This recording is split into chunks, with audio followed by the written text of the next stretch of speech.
What's up, Vanguard? My name is Blake.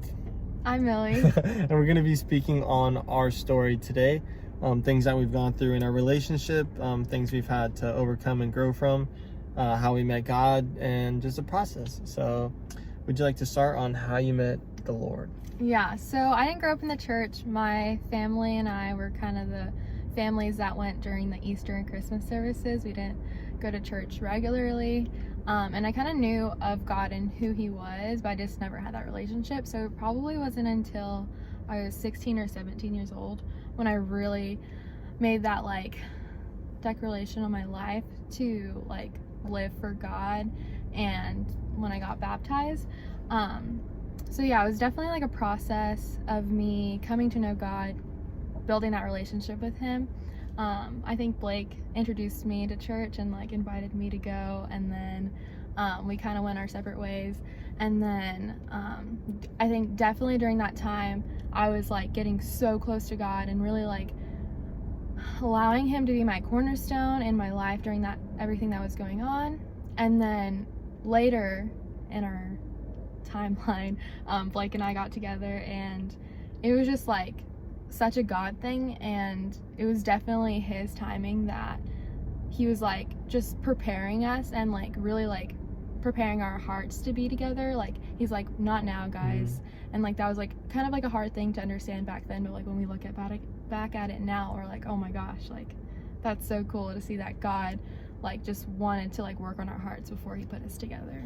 Yeah, I think the cool thing is whenever we weren't talking, you still went to church. And I think that was confirmation to me that you weren't going just because you were talking to me at the time. You're going because you actually wanted a deeper relationship with him. So I was yeah, that's my girl.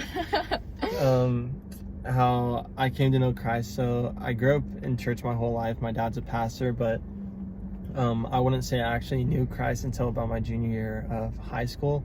How Millie's saying she's didn't grow up in the church and that she only went. I think me and Millie are definitely at the same spiritual level, because even though I grew up, I definitely went for the wrong intentions and I wasn't wholeheartedly going to church. So I just decided to stop living off my parents' faith, which I lived for so long, and just wanted that deeper connection with God and just have that personal relationship. Because it's if I was trying to have a relationship with Millie through her brother, that's not gonna work out at all, and just be super awkward and cause a lot of tension. Yeah, and then to add to that, whenever we did get together, in my heart, I knew that we were gonna be together for the rest of our lives, just because of the order that it went in. It was just God telling us that it was meant to be for us to be together. And even through the beginning of our relationship, through the start of it, we knew that we were always going to keep Christ in the center of that. So to our next thing, we're going to be super vulnerable and genuine with you guys. So if you guys feel uncomfortable, good thing we're not in person and you're watching this online, so I'll have to see the awkwardness. But definitely a good topic to talk about. Yeah. Battling with porn and lust in our relationship. So I was addicted to porn from probably the fourth or fifth, no, not the fourth, probably the fifth grade, all the way bringing it into our relationship. And how did that make you feel? Whenever I first told you, hey, I struggle with this, because for me, pornography, literally, I didn't go to it because I enjoyed it. I went to it because I was stressed out.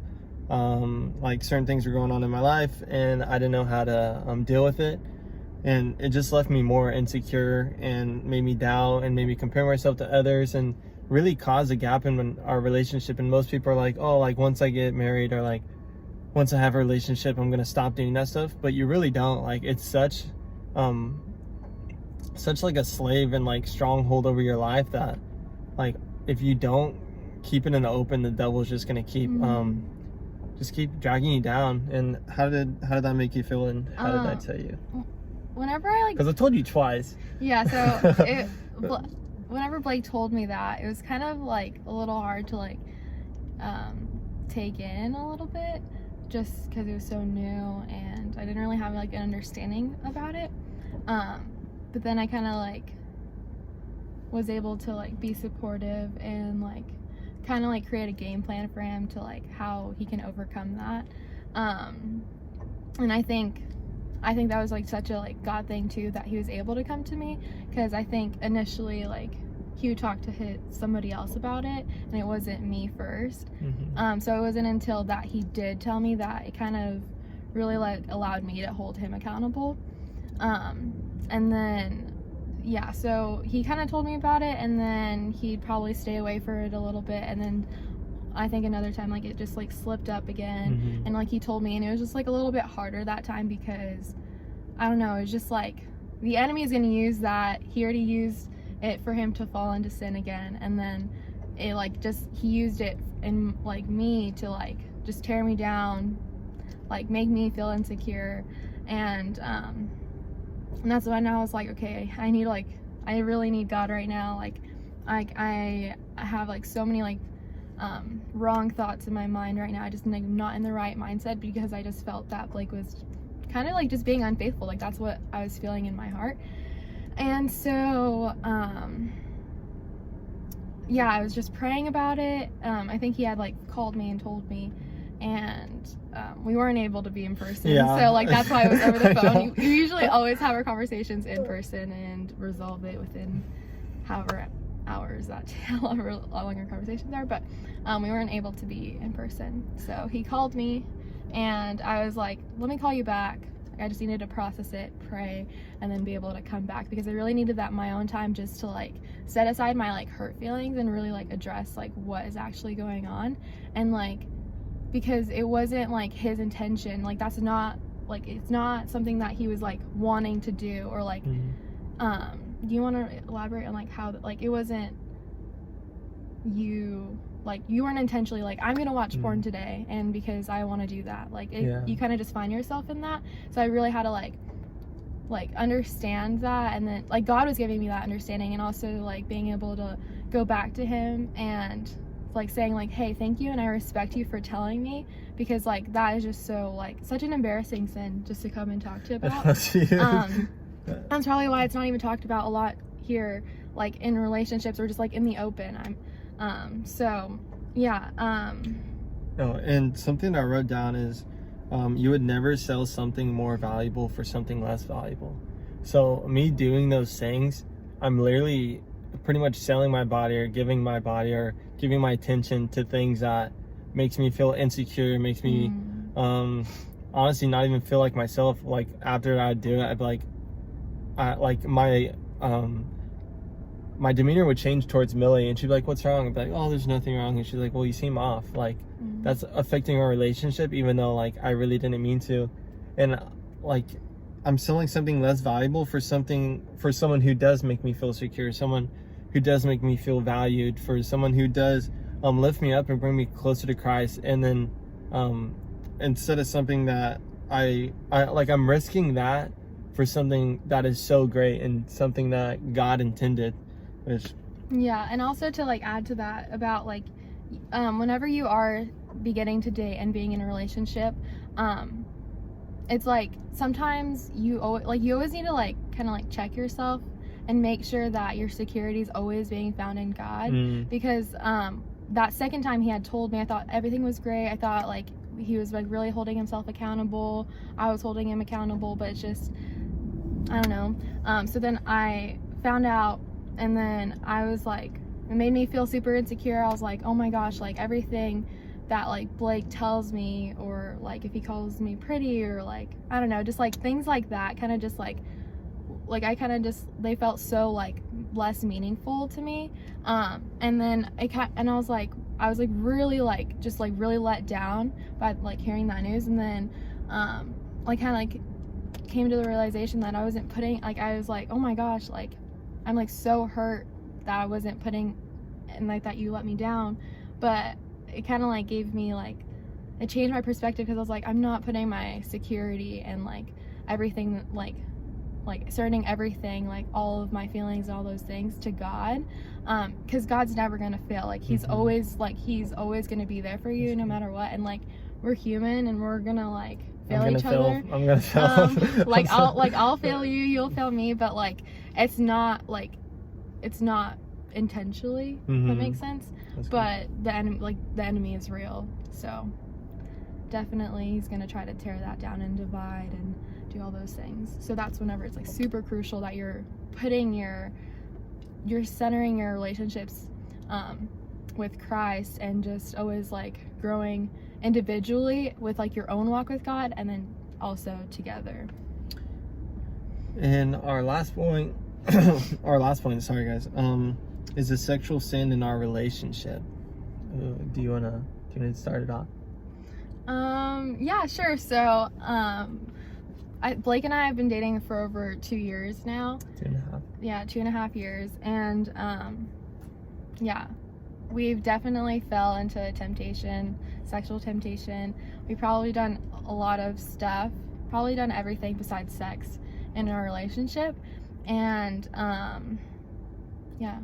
Yeah, and the thing that I struggled with the most is I know that I'm gonna marry Millie, and it's so like today's 100 days out. We're away from getting married, honestly. Yeah. Like that's insane. But like sometimes after we'd fall into it, Millie would be like I feel bad about it. Like I don't think we should be doing this stuff anymore. And to me, I'd be like what do you mean? Like I don't feel bad at all. Like let's keep this party going.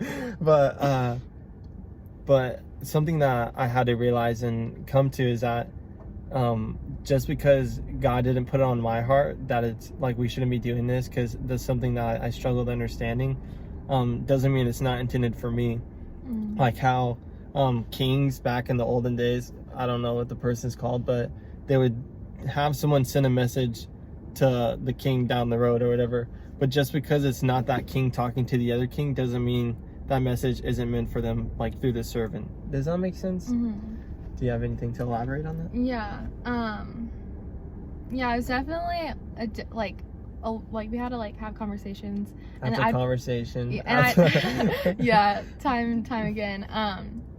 And it kind of felt like I was always the one like slowing us down within falling into that temptation. It was kind of always like me like putting us in check. And it was just like it was hard, like we love each other so much, and like we would just want to express our love in that type of way, and it was just such a battle for I kind of just like trusted God that it's like I'm just gonna trust what he says, and that be that. But whenever Blake was coming to me and like talking, like I don't know, like I don't understand why it's bad, like I know that you're gonna be my wife, like I know that you're gonna marry me, and like coming to terms with that, it's okay to like not understand like what God will do, if that makes sense.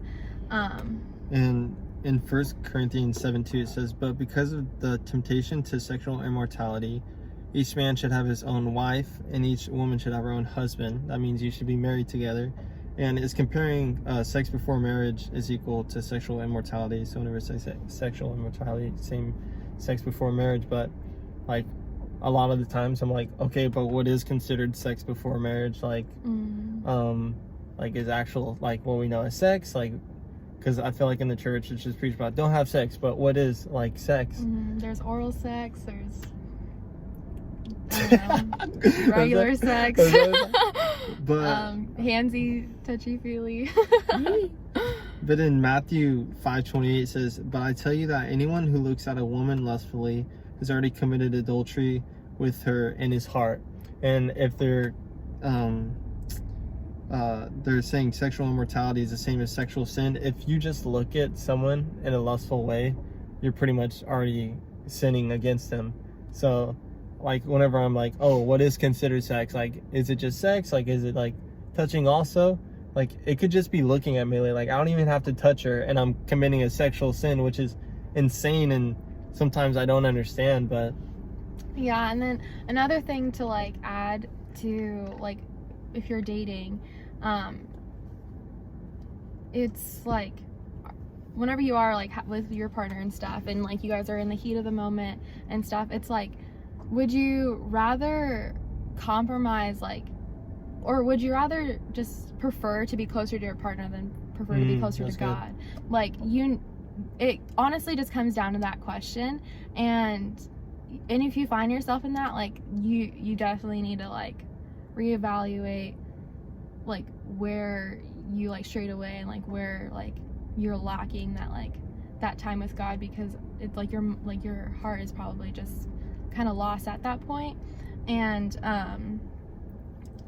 because there's plenty of times where I'm like, oh, I'm just trying to show Millie how much I love her through this, and I'll kind of make that excuse, but that's actually hurting our relationship and making that separation between us and God, and just individually, like for me and God, because if I'm just committing sin just to commit it and not like oh, like God's gonna forgive me after, or like, oh, maybe like this is okay, and I'm trying to like beat around the bush of what God's trying to say, like it honestly does create a division and create tension in your relationship, because there's been times where like I feel like it created a little tension in our relationship when we had to grow through it, and just learning through the whole entire process. Yeah, so if you're single or in a relationship, definitely have those open conversations with your partner, and set boundaries. Like honestly, like it's gonna be hard, and maybe sometimes you'll find yourself, you're like, oh, we're crossing this boundary right now, and it's gonna be hard, but it's definitely worth it in the end, because whenever like what God had placed in my heart during all like those times of conviction and stuff was him like just like he like in my heart I felt like I was like, I'm ruining something beautiful that he's trying to prepare for us in marriage, and I feel like I'm just like taking away from that. And I was like recently watching this video, and it was kind of describing sex as like sex is a gift from God, and a gift is received and it's unwrapped, and so it's like God, like when you just read about it in scripture and stuff, like God is like wanting to create marriage to like never be broken, to be like this beautiful thing, and like just being made one with your significant other. And if you, and his ways are always better than ours, like there's no doubt about that, like it's just, that's the truth of his word. Just be like, I don't know if this pertains to guys or just guys or maybe girls, but like be vulnerable in your relationship. Like learn how to have those deep talks where and just like communicate with your partner, like, hey, like this is something I struggle with, like I don't really tell anyone because you can either be scared of rejection, because I was scared of telling Millie things because I was scared of how she was going to react to it. But if you guys have that solid foundation of Christ in the center, and just loving your partner, not with anything in return or having an expectation, but actually just loving them to love them because you care for them so much, I think just having those conversations would just be easier, as you can come from their perspective and just try to see like how are they feeling, why are they doing these things, like have they struggled with anything in the past, like how's their family home life. For those who are receiving that information, really like take the time to say like, wow, like they feel safe enough to talk to me, and like they're coming to you because they either want that addiction or like that sin to be like, they're just done, they're over and done with that sin, and that's why they're coming to you. And it's probably gonna hurt whenever you hear something like that, but definitely just like, you're allowed to feel hurt, you're allowed to feel like whatever your feelings may be brought up from that, like you are totally, like that's totally valid to be feeling those ways, but just definitely tell that person, I respect you for coming to me, and like I want to help you, I want to support you. And once you guys have that settled, then go in and tell them how you feel. Tell them, hey, this really hurt me when you like told me that, like that honestly, like it kind of just brought me disappointment, or like all that stuff.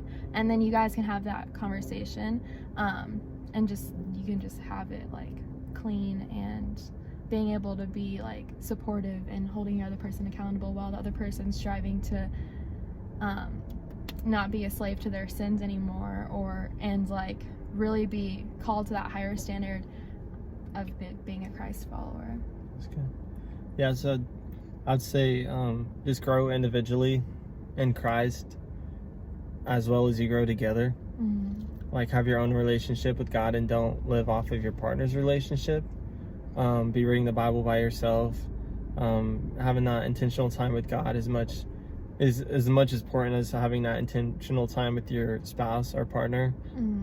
Set up boundaries, have vulnerable conversations. What else? And then to add to that, I think just about our whole entire conversation, I remember when we did struggle with our sexual sin, Blake would always struggle with like hearing from God, feeling God's presence. Like he would always say that.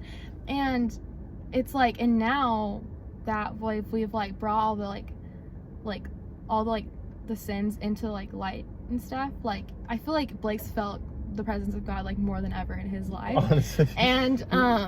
And so like, can I get an amen to that, girl? And so like before, whenever you like look back at it, you're like if you feel like you're distant from God or you just don't feel God's presence, like really reflect on your life and like really like take some time, look at what you're doing, look at what is like causing that like distance from God and from you and God, because that's probably, and then if you already feel conviction for that, that is right there, like just a sign in itself. Yeah, that's a sign in itself. Like God's like already laying that on your heart. He's like, this is something that you need to like confess. You need to confront this. You need like it's already something that he's already leading you to do.